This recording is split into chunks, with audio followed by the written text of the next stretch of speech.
John Stuart Mill ने the subjection of women में महिलाओं को अधिक अधिकार देने का समर्थन किया था। मौजूदा अमृतकाल में हालात भी कुछ ऐसे हैं जो इस बात की पुष्टि करते हैं। एनसीआरबी के आंकड़े बताते हैं कि 2011 में कुल 2,28,650 घटनाएं ऐसी हुई थी जो महिला अपराध की श्रेणी में आती थी। लेकिन आप ये जानकर हैरान हो जाएंगे कि 2021 में ऐसे मामले बढ़कर 4,28,278 पहुंच गए हैं, जो कि 87% की वृद्धि दर्शाते हैं। अंतर्राष्ट्रीय महिला दिवस के मौके पर आज की वीडियो में हम जानेंगे कैसे जाति व्यवस्था बनाए रखने के लिए महिलाओं को दबाया गया और पितृसत्तावाद ने जन्म लिया। बेटी बचाओ बेटी पढ़ाओ का नारा देने वाले भाजपा शासित राज्य कैसे भारत के बलात्कारी राज्य बन गए, मगर पीएम की चुप्पी जारी रही। कैसे गुजरात मॉडल में महिलाओं की स्थिति लगातार दयनीय होती गई। आखिर कब तक वाराणसी की विधवाओं के साथ डबल इंजन सरकार का सौतेला रवैया चलता रहेगा। और आखिर में जानेंगे महिलाओं की अर्थव्यवस्था में भागीदारी किन कारणों की वजह से कम बनी हुई है। नमस्कार, मैं हूं हेमंत और आप देख रहे हैं मॉलिटिक्स। धर्म और पितृसत्तात्मक व्यवस्था दोनों ही एक दूसरे को बढ़ावा देते आए हैं। सगोत्र विवाह महज इसलिए करवाया जाना शुरू हुआ ताकि महिलाओं की पवित्रता बरकरार रखी जा सके। यहाँ पवित्रता का सीधा अर्थ महिलाओं की वर्जिनिटी से है। महिला वही पवित्र मानी जाएगी जो अपनी वर्जिनिटी को शादी तक सुरक्षित रख सकेगी। ऐसी महिलाओं को सुमंगली कहा जाता था। महिलाओं को देवी का दर्जा देने के पीछे कारण सिर्फ इतना था कि उनसे एक ही कार्य की अपेक्षा की जाती थी और वो था अपनी वर्जिनिटी को बचाना। हद तो तब हुई जब इस कार्य को धार्मिक कार्य की संज्ञा दे दी गई। ब्राह्मणों के शास्त्रों में लिखा यह धार्मिक सिद्धांत धीरे धीरे स्त्री धर्म में तब्दील हो गया। महिलाओं की वर्जिनिटी सुरक्षित रखने का एक और उद्देश्य था रक्त की शुद्धि। मतलब यह कि अगर कोई महिला दूसरे वर्ण में शादी करती थी तो उसकी संतान को वर्ण शंकर या दोगला कहा जाता था। यहीं से पितृसत्तात्मक व्यवस्था की नींव पड़ जाती है। जाति व्यवस्था और पितृसत्तात्मक व्यवस्था में संबंध बहुत गहरा है। जाति व्यवस्था जब सगोत्र विवाह पर आधारित हो तो महिलाओं के लिए पुरुष उनका व्यवहार भी नियंत्रण करने लगते हैं। पितृसत्तावाद ऊंची जाति और निचली जाति को अलग अलग तरीके से ट्रीट करता है। ऊंची जाति की महिलाओं के लिए सुमंगली और गृहिणी का दर्जा दिया गया है, लेकिन निचली जाति की महिलाओं को ऐसा कोई दर्जा नहीं दिया गया। ऊंची जाति की महिलाओं को निचली जाति के पुरुष से विवाह की अनुमति नहीं दी गई, जबकि निचली जाति की महिलाओं को ऊंची जाति के पुरुष से दूसरा विवाह करने की अनुमति थी और उनसे जो संतान होती थी वो उन खेत खलिहानों में मजदूरों का काम करती थी जो ऊंची जाति वालों के हुआ करते थे। बाबा साहब अंबेडकर ने सगोत्र विवाह को खत्म करने का भरसक प्रयास किया था। उन्होंने माना कि बस यही तरीका है जिससे जाति और पितृसत्ता खत्म हो सकती है। सरकार भारतीय संस्कृति की आड़ में पितृसत्ता और पिछड़ापन लाना चाहती है, जिसका नाम इसने विकास रख दिया है। आइए जानते हैं इनके विकास मॉडल ने पिछले 10 सालों में महिलाओं के लिए कितना बराबर लाने का काम किया है। भारत में बलात्कार महिलाओं के साथ किए गए अपराध की सूची में चौथा सबसे बड़ा अपराध है। आंकड़े बताते हैं कि साल 2014 से लेकर साल 2020 के बीच 2,36,367 महिलाओं की असमत लूटी गई। एनसीआरबी अपनी 2021 की वार्षिक रिपोर्ट में कहता है कि देश में 31,677 बलात्कार के मामले दर्ज किए गए। 86 महिलाओं के साथ हर रोज बलात्कार जैसी घटनाएं होती हैं। और ये तो वो मामले हैं जो दर्ज किए गए हैं। सोचिए, जो मामले दर्ज नहीं किए जाते उनकी संख्या कितनी होगी। मध्य प्रदेश बलात्कार की श्रेणी में दूसरे स्थान पर है और उत्तर प्रदेश इस मामले में तीसरे नंबर पर। इसी बीच गुजरात मॉडल एक रेप मॉडल बनकर भी उभरता हुआ नजर आ रहा है। 2019 में गुजरात में रेप की तादाद 528 थी, जो कि जम्मू कश्मीर से ज्यादा है। 2017 में गुजरात के ही कच्छ जिले में 4 स्थानीय बीजेपी नेताओं ने गैंग रेप किया था। लड़कियों के अपहरण के मामले भी गुजरात में ज्यादा सामने आए। 555 मामले गुजरात में हुए, जबकि जम्मू कश्मीर में केवल 5 ऐसे मामले ही दर्ज हुए हैं, जो ये कहता है कि गुजरात में भी अब राष्ट्रपति शासन लागू हो जाना चाहिए। महिलाओं के मामले में भी दलित महिलाओं के साथ ऐसे मामले सबसे ज्यादा हैं। एसआर दारापुरी ने अपने विश्लेषण में पाया कि 90% बलात्कार पीड़ित दलित हैं।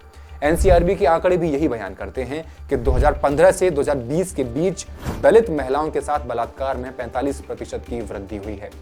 गाजियाबाद में 9 साल की दलित लड़की का रेप किया गया और उसे मार दिया गया।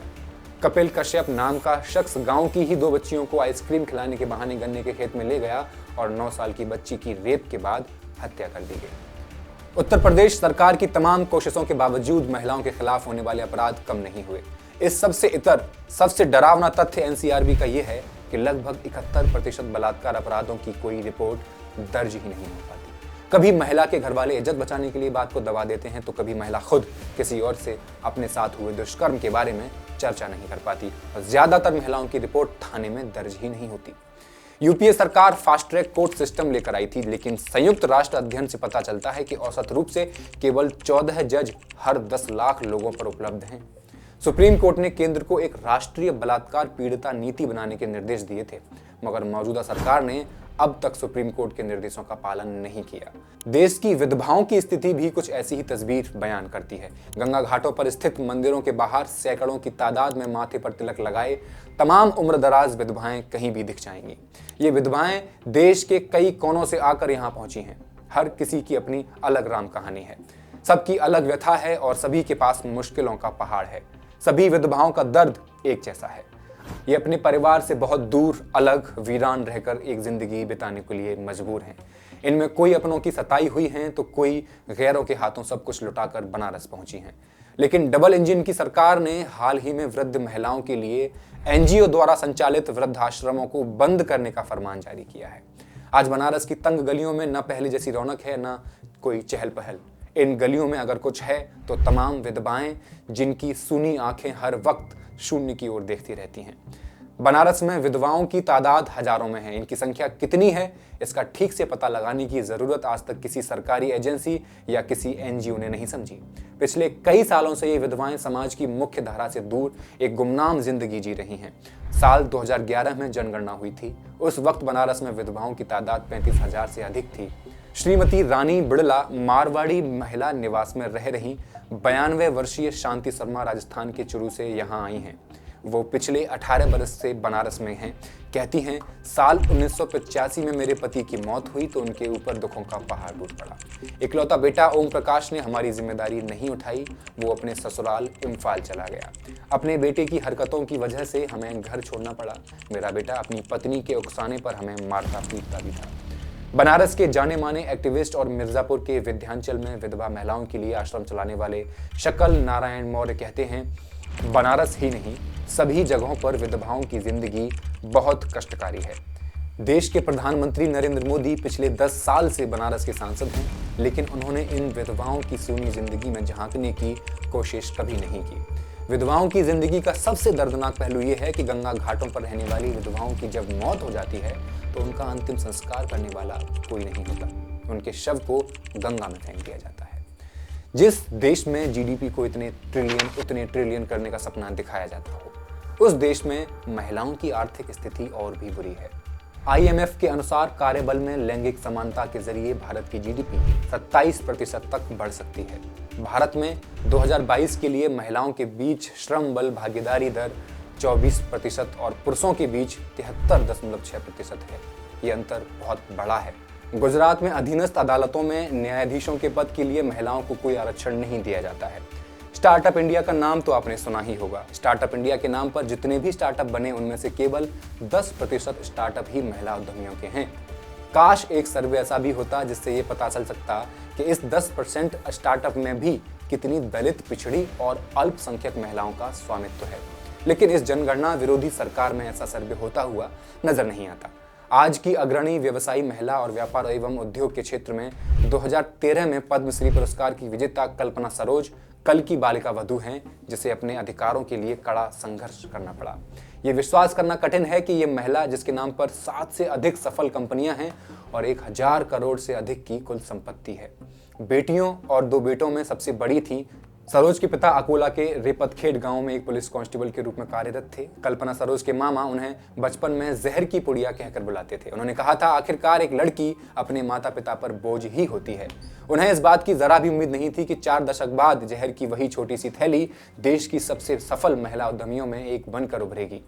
कल्पना सरोज की शादी 12 साल की उम्र में हो गई थी और वो अपने पति के परिवार के साथ मुंबई की एक झुग्गी बस्ती में रहती थी। अपने पति के परिवार के सदस्यों के हाथों शारीरिक शोषण सहने के बाद उनके पिता ने बचाया, अपने पति को छोड़ दिया उन्होंने और अपने माता पिता के साथ रहने के लिए अपने गांव वापस लौट आए। ग्रामीणों द्वारा बहिष्कृत किए जाने के बाद उन्होंने आत्महत्या का प्रयास भी किया। 16 साल की उम्र में वो अपने चाचा के साथ रहने के लिए वापस मुंबई आ गई। अपने परिवार का भरण पोषण करने के लिए उन्होंने एक कपड़ा फैक्ट्री में काम करना शुरू कर दिया।